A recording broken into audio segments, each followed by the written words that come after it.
Hey guys, it's your Peacekeeper coming at you with a premium ship review. In this one, it is the Tier 4 Ishizuchi. And the Ishizuchi is quite a lot of fun ship. You know, when I first heard that the ship was coming out, I'm like, Japanese battleship premium, yawn. Not really that interesting of a ship. I got it in the Christmas crates and kind of set it aside and really didn't think much of it for quite a while. And finally, last week, I decided to pick it up and play it just to kind of see what it was like. A lot of people said, it's like a proto-Kongou clone. There's a few differences, but really, at the end of the day, it basically boiled down to being an okay ship. And I picked it up and I started playing it, and I have to admit, the ship is actually quite a lot of fun to play. It has a number of different advantages over the other Tier 4 premiums, battleships that is, and like I said, it's quite a lot of fun. It's not perfect. In terms of history, the Ishizuchi, it doesn't exist. It was never a real battleship, so there's no history to it. There is no notable ships or anything of the sort. And the only thing I can really kind of sort of find is that it may or may not have been a pre-Kongou design, and I can definitely see that. It's definitely got some Kongou design in the hold there, and I guess we'll just roll with that. We'll dive right on into the stats instead. It does have 45,700 hit points, 203 millimeters of armor. It is quite heavily armored there in the midsection, and it does have that incremental armor design. And if we dump the whole armor, you can see that it does have a turtleback armor scheme, albeit there are these sections here near the barbettes that are, they're flat. So the ship can take a lot of damage even while angled. So my recommendation is if you can get in and turn around, take advantage of these rear bulkheads, if I can get rid of the thing, which are much smaller, and the ship tends to take a lot less damage while kiting than it does while charging in because of this front hexagonal citadel. It does have a 7% reduction in torpedo damage coming in. The main battery consists of 10 12-inch guns. They have a range of 12.9 kilometers and a reload speed of 25 seconds, a dispersion of 177 meters. But most importantly out of all of this is the fact that the HE has a 32% fire chance and the AP actually has some pretty decent damage to it. For 12-inch guns, I feel like 831 meters per second is really quite slow for muzzle velocity, but it's really not that bad. There are worse ships in this game for muzzle velocity issues. It does have some secondaries, although they're so short-ranged. This captain does not have advanced firing training, so it couldn't really take much of an advantage. And even if you did want to build it, we're talking about adding basically 1 kilometer to the range, popping them out to 4.5, not spending a whole lot of time at 4.5K in this ship. In fact, we spent a lot of time in that 7 to 10K range, but not a whole lot any closer. But there is a whole bunch of these 6-inch guns that do shoot AP, unfortunately. I suppose if a ship gets close enough and they actually do hit, they do damage, but I don't see them go off too often. AA defense, which is probably the single largest letdown of this entire ship, consists of these 6 80mm guns. They are awful. Absolutely awful. You can see they have a 3-kilometer range and only 10 DPS. So this ship is an awful lot like the Arkansas Beta. Well, I guess it's technically better than the Arkansas Beta in the anti-aircraft department, but it's really not noticeable. It might as well not even exist. Maximum speed, 28.9 knots, 740 meter turning radius, and 12.9 second rudder shift time. Makes this ship pretty flexible for a Tier 4 battleship. You'll know that really none of the other Tier 4 battleships have a whole lot of speed to them, so 29 knots is pretty impressive. I believe that is with the speed flag, though. Yes, that is with the speed flag. I can see it hanging there. So 28.9 with the speed flag, 740 meter turning radius, not too shabby. It's a little bit wider than the Wyoming is. I'm guessing it's pretty comparable to the German Tier 4, the Kaiser. It's really not bad. 12.9 second rudder shift time is reasonably good, although it does feel a little sluggish, so I'm wondering if there isn't some hidden game mechanic for rudder authority, and it just doesn't seem to respond at that half rudder mark like other battleships do. Concealment range, 13.8 kilometers by sea, 9.6 by air. Nothing really to write home about there. You saw that on my captain build for it. I am running Concealment Expert, and the reason for that is because without that, the detection range is so massive, it's like being in Fuso, except for you don't have the range of Fuso, and as a result, basically everybody lights you up immediately after seeing you. In terms of our upgrades, main armaments mod 1 for the reduction in our main battery becoming incapacitated, as well as increasing their hit points by 50%, as well as decreasing the time it takes to repair them by 20%. There are no torpedo tubes, so the rest of that is pretty much useless. In this slot here, damage control systems mod 1. It's the only one that really applies to battleships because our engines just don't get taken out enough, or our steering gear just don't get taken out enough to really justify it. And that's going to reduce the chance of flooding by 3%, as well as increase your damage reduction by 3%. And it's going to reduce the risk of you starting on fire by 5%, which, might I add, is a really, really low number. It does not help that much, but it is much better than the wasted points on Propulsion's Mod 1 or Steering Gears Mod 2. In terms of gameplay style, unlike other Japanese battleships that tend to sit towards the back, this ship is more of a mid-range fighter, and the AP is outstanding for Japanese AP. I cannot tell you the number of times I've gotten some pretty healthy salvos up against even German battleships in that 8K range. You can angle the ship if you can get just enough angle to goad them into shooting at your belt instead of that upper citadel box that I showed you earlier. It really does bounce any incoming fire reasonably well. The secondaries with their short range, like I said, I don't see them a whole lot because I tend to spend most of my time away from most of the battleships at point blank range. But you can get pretty close to other battleships and really duke it out in a brawl, provided they don't have torpedoes or whatever it is you're brawling doesn't have torpedoes.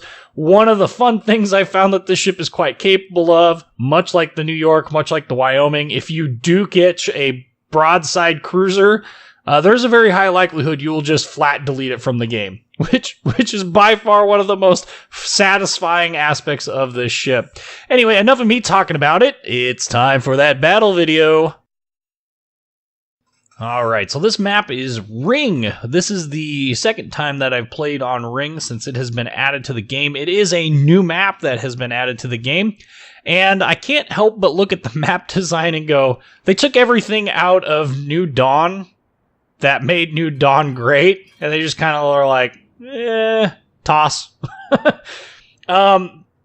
In terms of overall map design, I'm very, very, very frustrated with the way Wargaming has gone with their map design. I think that not New Horizon. I'll think of it in a minute. The other new map that came out with Ring, it's not a bad map at all by any stretch of the imagination.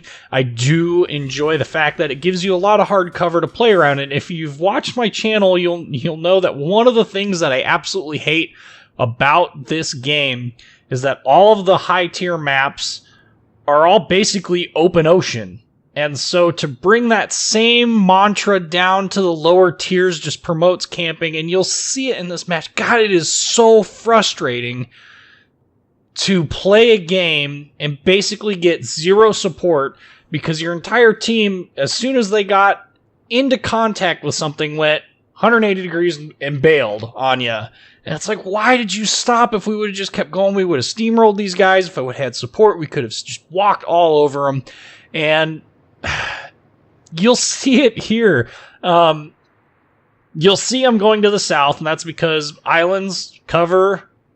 All the good things happen in the cover, and you'll see I survive far too long in this match. And this match is like 86,800 damage, and For a tier 4 battleship, that's really quite good. It's certainly not, earth-shattering. It's certainly not 200,000 damage into that. But this ship does have some distinct advantages when it comes to the gunnery department. One of them is not range. And so you feel more like a Wyoming. In fact, if you've played U.S. battleships, this ship will feel very familiar to you. It will feel like a very, very good New York clone. One thing that I really, really hate about this ship, though, is at about 6 to 7 kilometers, 8 depending, your number 3 turret, the one that's right there at the base of the smokestack, won't shoot because of the frickin' lifeboat there. Wargaming, get rid of the lifeboats on these ships. Not just the Ishizuchi, but there are other ships in this game that it affects too. Those lifeboats would never have been placed there in a combat situation. They would have been moved so that they weren't in the way of the guns so that the guns could fire. But you'll see throughout this match, a number of times, I will be doing something and that number 3 turret will go, I'm not interested in firing. Like, right there. Why did that thing not fire? Okay, anyway, back to the map design thing. It is very difficult for any real pushing to occur, any real close-in engagements to occur in a game because of the way that the maps are laid out. And so the A cap on this map is very much broadside Phoenix. And look, number 3 again did not decide it wanted to participate. That is also a very lucky Phoenix. But the map design really is quite prohibitive. Citadel hit on him, just out of the blue. The map design is really quite prohibitive to pushing, and as a result, your cruisers and your battleships that are more fragile, like the high-tier US battleships, but other battleships as well, they simply refuse to push because they don't have enough cover to effectively push without getting removed from the game in a hurry. And there you can see that really tight cluster of shots there on that Tenryu. It missed because I was anticipating him to speed back up, but he ended up not doing it. So the ship does have really good accuracy. But anyway, if we get maps like New Dawn is by far one of my favorite maps because it has the right mix of open oceans as well as cover and concealment in which to take advantage of to actually move up, and so the games aren't stale. See, now there was one time where you were heavily angled and all 5 of them decided to shoot, and of course our friendly decided to torpedo another friendly. Oops. 1 bounce on a Tenryu. Wow. So Tenryu OP, please nerf. Actually, I quite like Tenryu. That was a pretty fun ship to play. We are sailing broadside towards our cap because I'm trying to get our team to push. As you see, I was spamming that F7 key, help me, let's get this push on. Arkansas Beta basically broadside. Well, you will go ahead and shoot at him, and you will see here, yeah, 4,200 damage. Well, that's really not that impressive, but, there are worse things in this world. We're going to go ahead and bail out of this because the last thing I want to do is be the sole focus of their entire team, which, as I am right now, is not a good thing. Also, maybe we can sneak the cap in, maybe we can't. 800 damage. Yep. Overpens on this ship really are annoying. They don't do a whole lot of damage. In fact, your destroyers shooting HE are most likely going to do more damage. Once again, Tenryu sailing broadside. Can we get ourselves a kill? I don't know. We need more damage. Dang it! He's lined up. Oh, 2 overpens, 1,600. Man, that's not a whole lot. So this is me basically telling our ships to the east of me to move west. We need to cap B. They've got 2 cap points. We only have 1. The only reason we aren't, in far worse shape is because we are killing them faster than their cap points can regenerate. There you can see South Carolina shot at me, and Dispersion screwed me out of any hits on him, so that's kind of frustrating and annoying. We are going to go ahead and bail out of this until these ships decide to turn into B. we'll get there. We're not abandoning the situation entirely. It's just that right now, you know, I don't want to be the sole focus because the ship is quite soft. You can bounce shells. Obviously, the 12, 14, and 11-inch guns of the various nations at Tier 4, they can be bounced on the belt armor, but it requires you to be angled, and it requires them to engage that portion of your armor scheme, and if they don't, well, yeah, that's bad news. Yep. Not a whole lot of damage there on our South Carolina. We're really too far away, and this is why I don't recommend sitting at these longer ranges when engaging ships in this ship.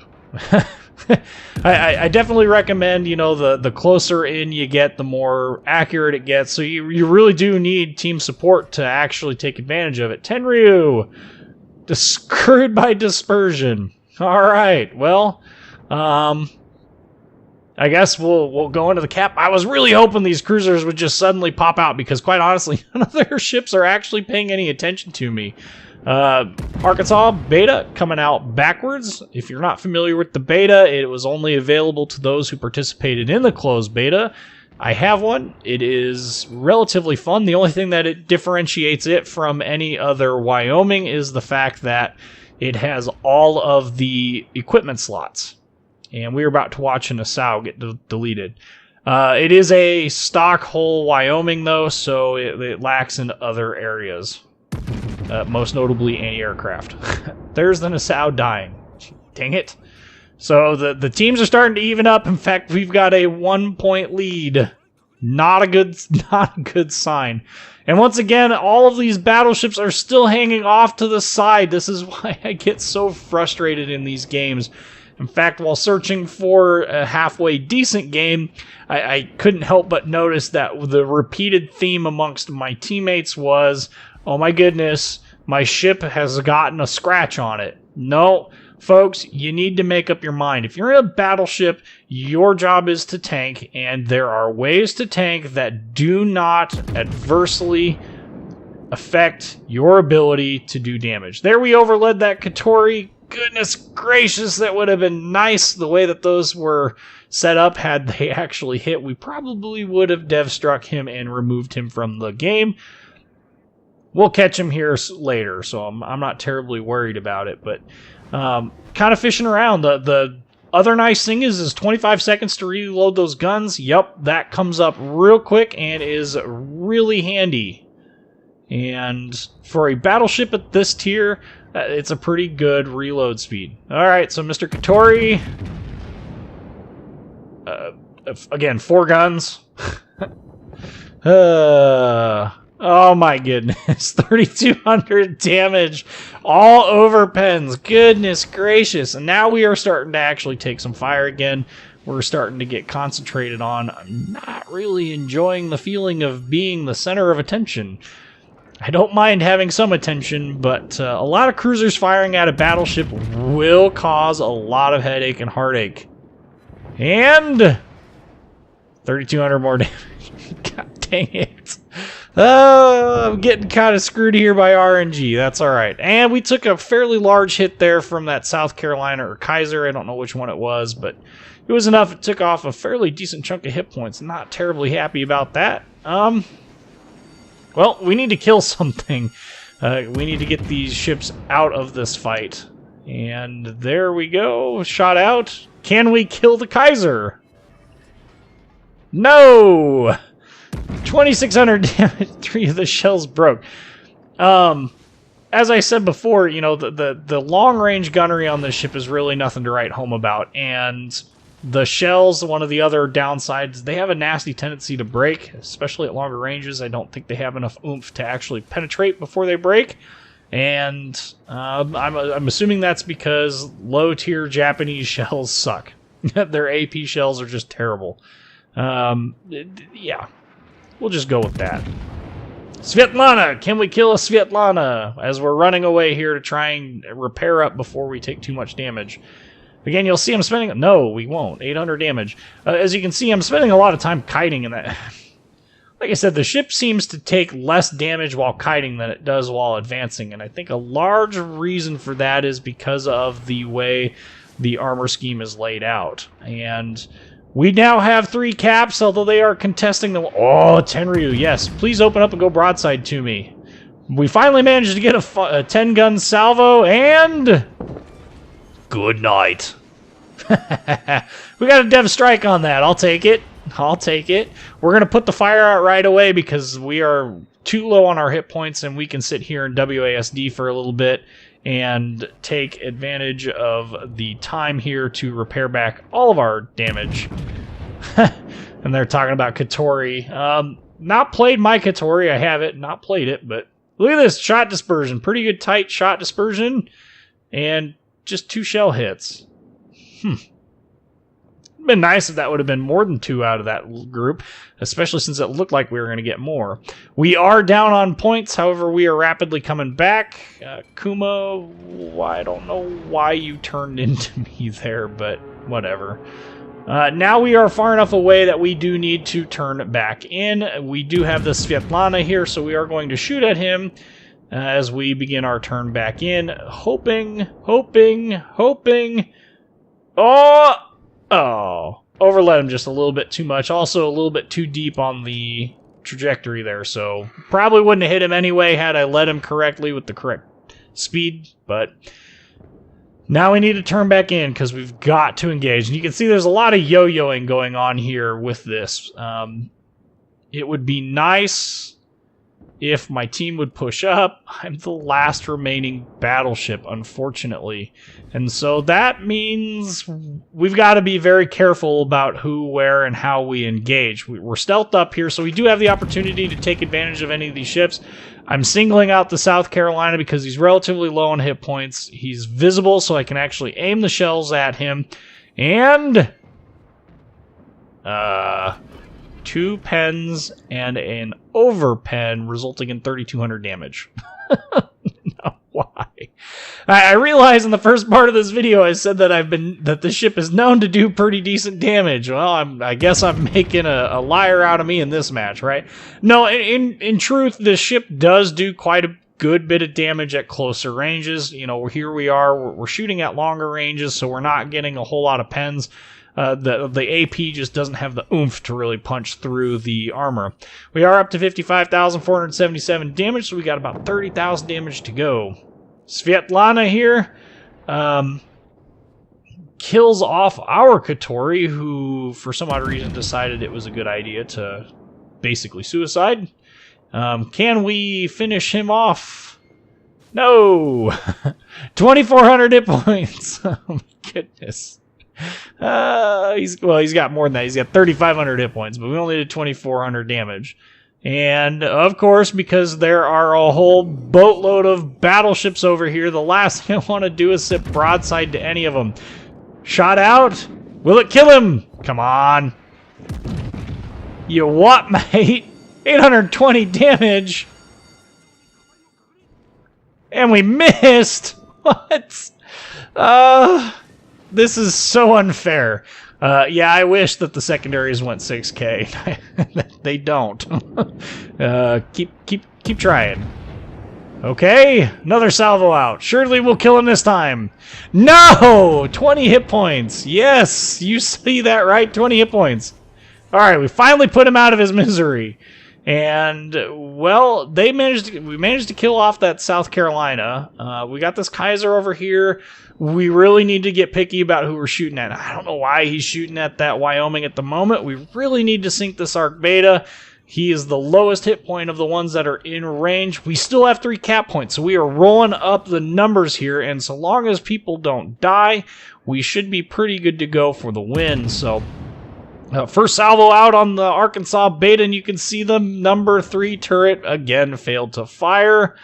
2 overpens for a rather lofty 1,600 damage, and unfortunately we are out of repairs, and so we need to be very, very picky about how we engage. Okay, so there's another 800 damage from an overpen through the superstructure there, probably hitting that cage mast or one of those turrets. Oh yes, please open up towards me. Maybe we can do some more damage. 1,900 experience. Yeah.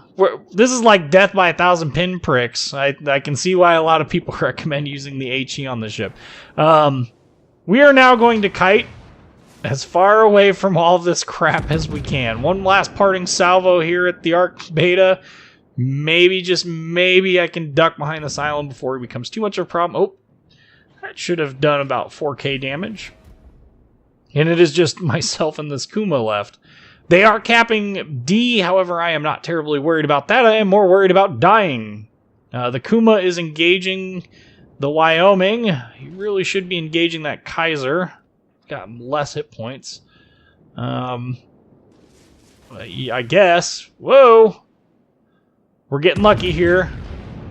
We're going to shoot off at this Kaiser thinking, well, maybe we can kill him. But we are going to continue to keep ourselves angled as much as possible. Reset there. We got 3 reset points.